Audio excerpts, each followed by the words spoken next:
Theoretical Times, a podcast series between Tara Brabazon and Steve Redhead.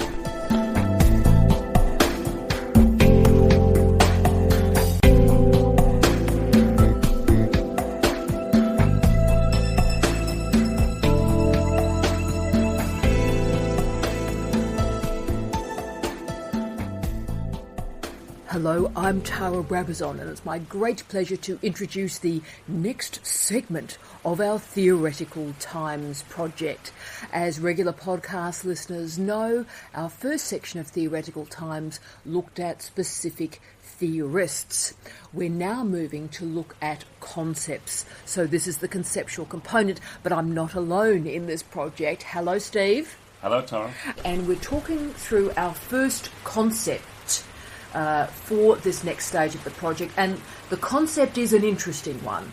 This is a fascinating idea to me, Claustropolitan Sociology. So therefore, I suppose the first question, Steve, just to get our head around this, is how the concept aligns with the discipline. So how are you defining Claustropolitanism, if you will, in line and in relation to disciplinary knowledge? Yes, I should remind podcast listeners that what we've done already is basically look at 6 theorists who were instrumental in the development of my work on Claustropolitanism.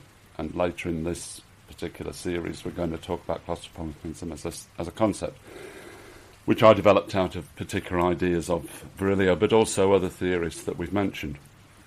And what I did in my book, We Have Never Been Postmodern Theory of the Speed of Light, which Edinburgh University Press published in 2011, was I offered elements of what I said was a claustropolitan sociology. And in the newest book I've just finished, which comes out in 2015, which is This Sporting Life is Going to Be the Death of Me, I tried to apply these elements of claustropolitan sociology to the work I'd done on global football culture. So how football culture in particular, or football cultures, refracted and reflected the idea of claustropolitanism. So I applied claustropolitan sociology, as I put it in the We Have Never Been Postmodern book, to particular research that I'd done in the area of football cultures. So there are elements now of a claustropolitan sociology out there. And this has been picked up on by other academics in other fields. So the criminologists at the Teesside Centre for Realist Criminology in Middlesbrough in the UK, Steve Hall and Simon Winlow in their latest book. And a big hi to the guys. Absolutely. Revitalising criminological theory towards ultra-realist criminology, which they've been working on for years, and this is like the pinnacle as far as I'm concerned. I've actually seen the book, and it's the one criminology book that you should buy this year. They have actually incorporated my ideas on claustropolitan criminology into their idea of ultra-realist criminology. So the ideas that are in claustropolitan sociology in outline, in what I've written, are actually now starting to get some traction. But what it is, I think the point about it is that it two things really. One is that cosmopolitan sociology has been really dominant, I would say, certainly in Europe, over the last 20 years. And by cosmopolitan sociology, I mean the work of people like Ulrich Beck, yes, John Urry, Scott Lash, I was going to say you're going to put Lash in Mike there, Featherston, yep. The whole Theory, Culture and Society crew, Yep. Anthony Giddens, and so on. Yes. Zygmunt Bauman. Yeah.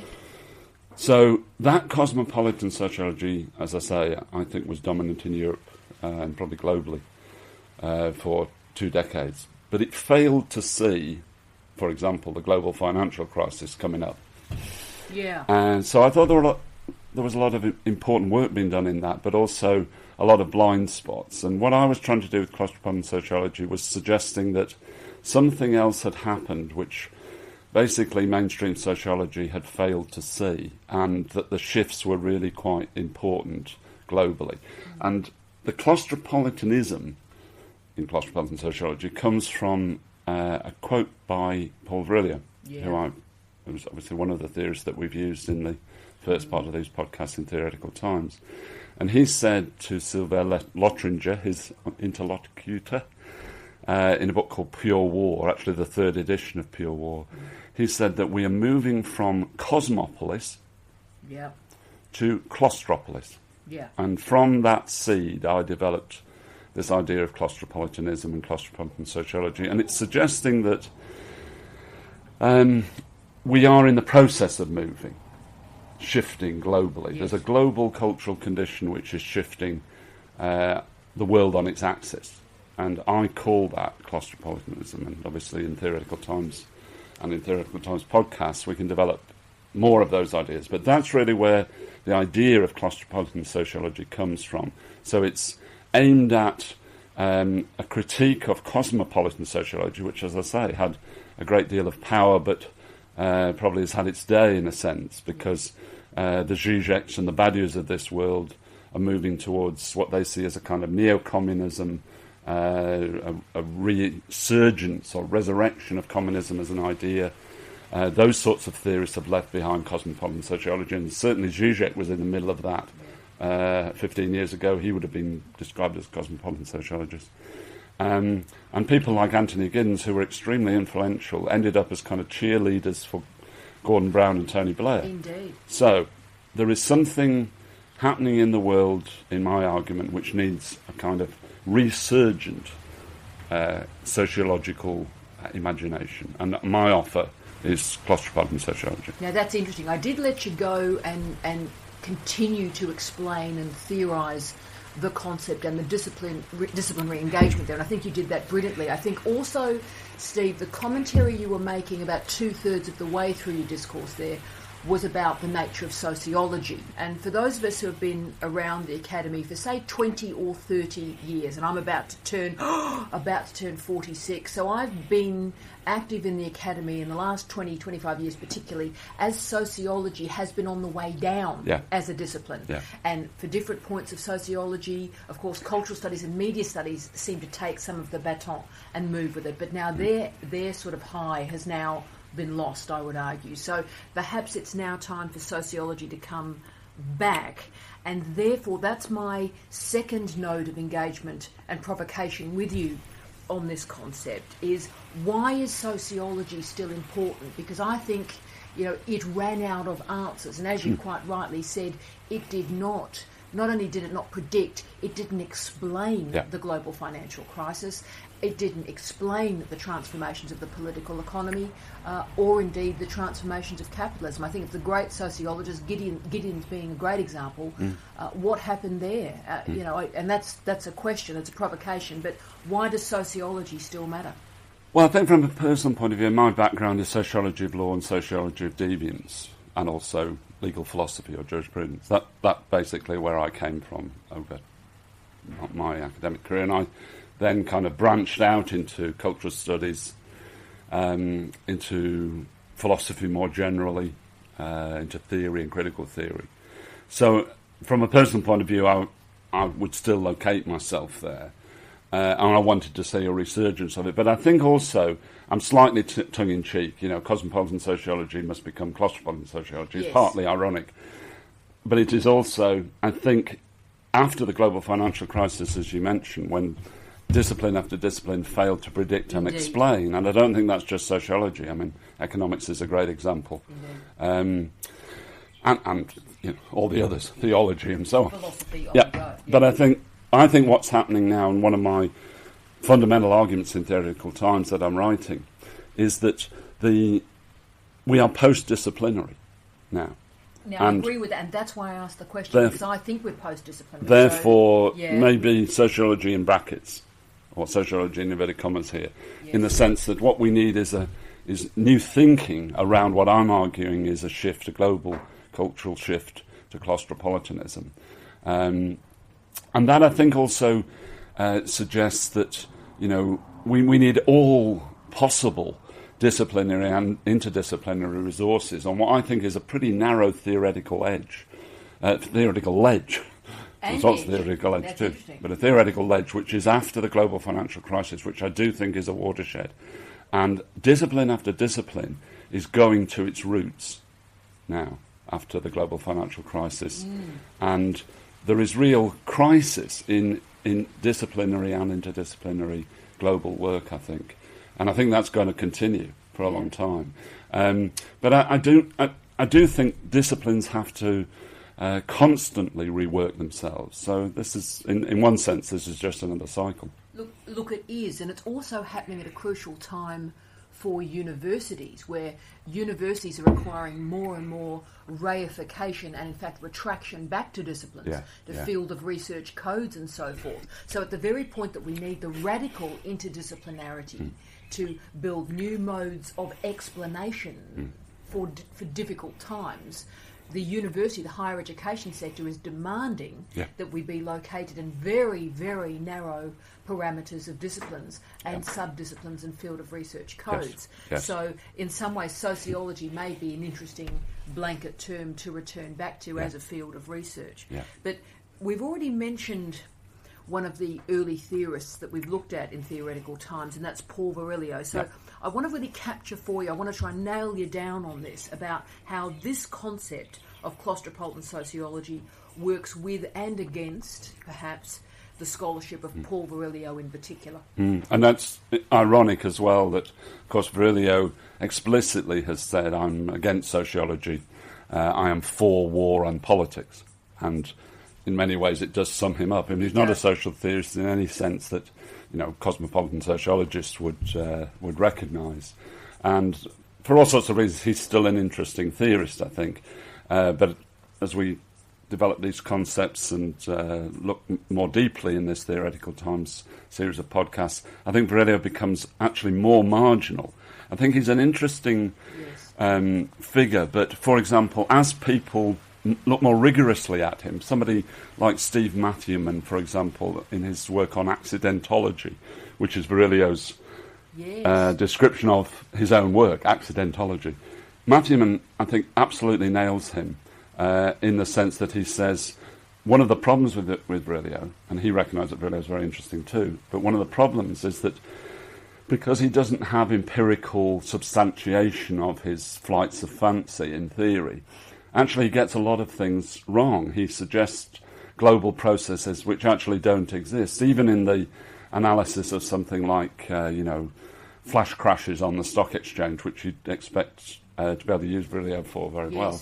And various accidents like tsunamis and, nuclear crises and so on. Varilio is suggestive, but he's really not very convincing. And I think people like Matthewman argue that we have to have a more rigorous, really social, scientific, rigorous sociology of the accident, for example. And Varilio then becomes quite marginal to these things. So I think Varilio is very interesting in his kind of pithy comments, like the one that he said to Lottinger about Cosmopolis moving to Claustropolis. But it was almost like a throwaway line. I think what Varilio means by Claustropolis is really, if you look at the quotes that he's got, he means things like gated community. So we've moved from an open, free society to a society where the rich cut themselves off in gated communities. I mean, it's a bit crude, but I think that's about right. I think he does actually mean that. That is the sort of thing he means by Cosmopolis to Claustropolis, and I think you can develop it much more. I think the idea was an interesting one, but it needs much more sociological development. But there are people like Roland Atkinson, the British sociologist, who was at York, who's now at Sheffield University, who developed these things in a much more sophisticated way around what he calls the cloud than someone like Varilio has done. So, I think the sociological work has to be done. You can't just say, well, here's a few ideas in flights of fancy in very short books by Varilio and we're all right. I've never argued that. And I think there is more work now, say in the case of Matthewman and Atkinson, which if you were going to that work, you need to go to those people. Really detailed, really rigorous sociology. Varilio is absolutely the opposite of that. He's interesting because he has these flights of fancy, but he often, is basically putting two and two together and making five. And also that phenomenology which he comes from, that French phenomenology that he comes from, is debilitating in many ways. If people are trying to develop, like a Zizek or a Badiou, a more materialist theory of society and more materialist theory of what's going on now in the world in global conditions, then phenomenology is not much use to you, in my view. No, and I think what you've raised there is how I've always handled Varilio, is he's inspirational and aspirational, yeah. but he is the intellectual ticket to get on the train. Yeah. He's not going to get you to the location. Yeah. He gets you onto the train, he gets you moving. Yes. And that movement, I think, is profoundly productive. I don't think we should underestimate Not that. at all. A lot No. of the theorists in theoretical times perhaps don't have the theoretical and political project. Zizek perhaps does, but the others much less so. But they move us on.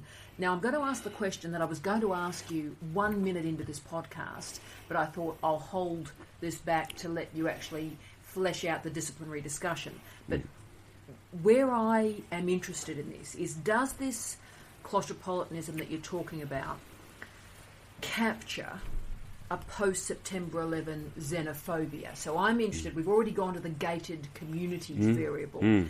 Is this claustropolitanism xenophobic, and is claustropolitan sociology helping us understand this xenophobia, this intense and intensive racism? Yeah, I think 9/11 as an event, certainly whatever you think about it or whatever you think caused it, is another important watershed which cosmopolitan sociology didn't get hold of. And to some extent, the theorists that we're using in this podcast didn't get hold of particularly. If you look at the Verso series of Varilio, Baudrillard and Zizek, actually, little books after 9/11, they didn't really get hold of it either. They're really those three books, Baudrillard's Spirit of Terrorism, Zizek's Welcome to the Desert of the Real, and Varilio's Ground Zero, are still really interesting books to read, but are they very much about 9/11 as an event? I'm not sure. And certainly, in my view, cosmopolitan sociology didn't get hold of it.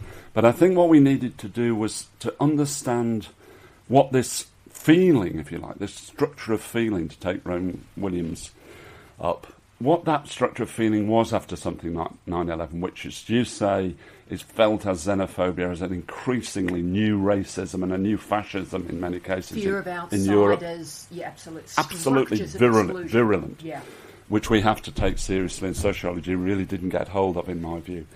But the idea, that structure of feeling, I think I was trying to capture, particularly in claustropolitanism, was this idea, and Varilio is important here, that you almost wanted to get off the planet. People who were rich had gated communities, but the rest of us actually felt that we just wanted to get off the planet.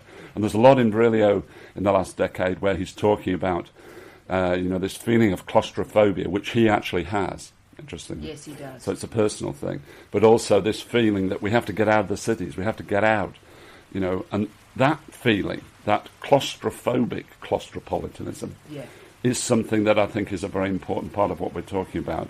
And a lot of that is to do with fear and to do with new policing, particularly in international relations, where globally there doesn't seem to be a hiding place for progressive people, for example. Neoliberalism, which certainly caused the global financial crisis, has re-energized itself on an unbelievable scale in 5 or 6 years. So I think we need to understand what it is that's happening here. In case of one of the other theorists that we talked about in Theoretical Times 1, someone like Zizek is very, very good on this in books like Trouble in Paradise, which he's just written. He talks about Trouble in Paradise, but the title is actually very penetrative. The idea that everything seems to be really pretty good. Capitalism seems to be doing well in certain places anyway, but there's always trouble in paradise. And he sees what I would say is claustropolitanism as something like a new dark ages. He actually talks in those terms, the coming problems, which are already there. It's just that mass media doesn't report them in the same way anymore. And you can see the kinds of underlying crises that are following the global financial crisis of 2007-8. That was just the start, in my view. Yeah, and it really is reified masking, isn't it?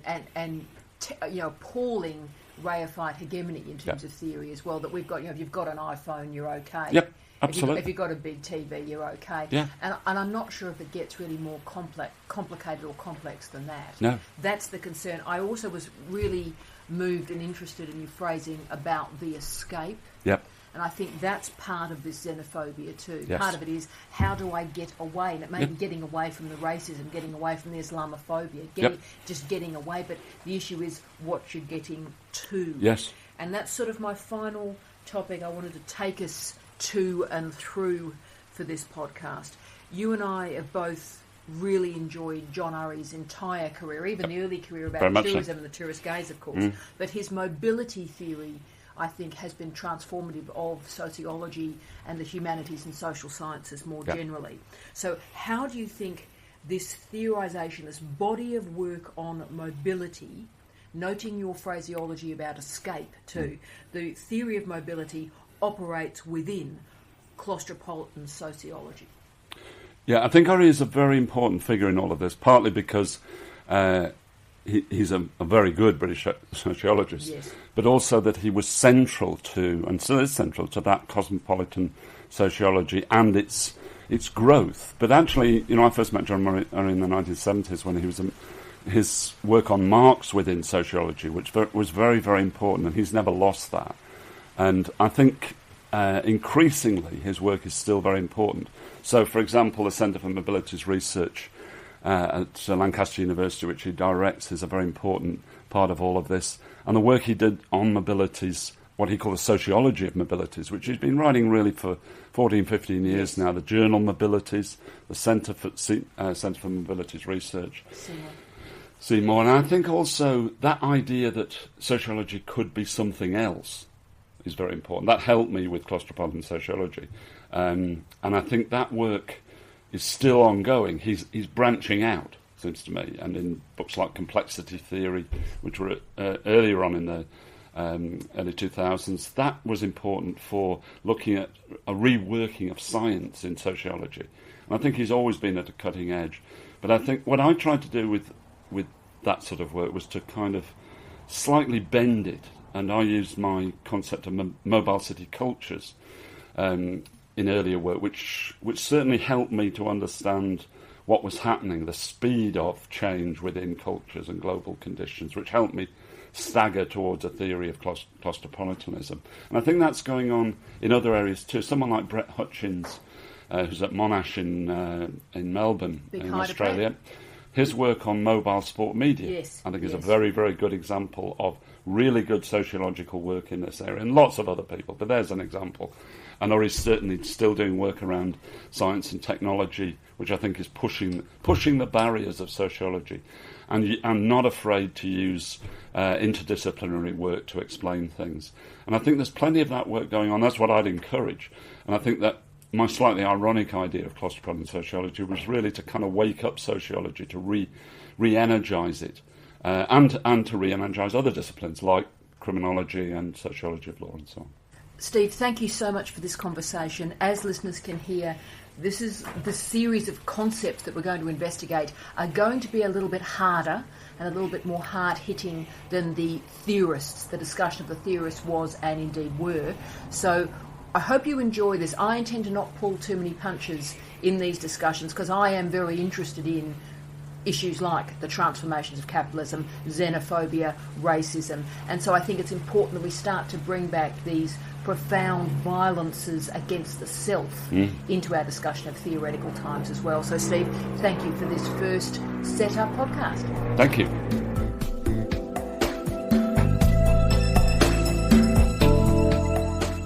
Thank you for listening to this podcast on Theoretical Times by Tara Brabazon and Steve Redhead. Please feel free to contact us at Charles Sturt University.